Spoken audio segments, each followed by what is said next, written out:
The sexual life cycle of plants is called alternation of generations, because when plants reproduce, they alternate between a haploid and diploid phase.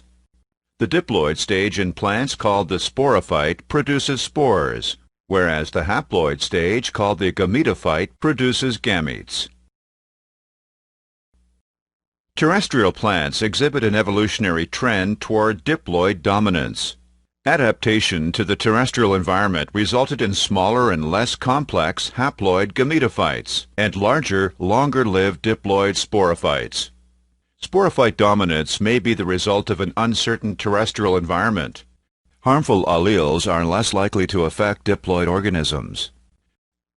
The most ancestral plants, aquatic green algae, are primarily haploid organisms. The first terrestrial plants were non-vascular plants living in very moist environments. Their dominant stage is also haploid.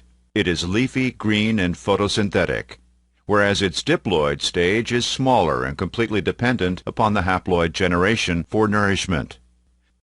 The vascular plants were the next group of terrestrial plants to evolve. It was at this point in plant evolution that the shift to diploid dominance took place.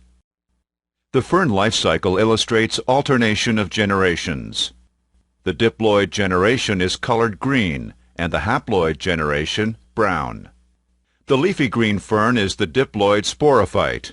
The sporophyte has structures called sporangia located underneath the leaflets. The sporangia contain diploid spore mother cells, which produce haploid spores through meiosis. If these wind-dispersed spores land somewhere favorable, they will divide by mitosis to form haploid gametophytes smaller than the size of a pea. As the gametophyte matures, it forms gametangia, multicellular structures which protect the delicate gametes from drying out. The flask-shaped archegonium houses the egg, whereas the antheridium encloses the sperm. In the presence of water, the antheridia burst, releasing sperm which swim down the neck of the archegonium to fertilize the egg.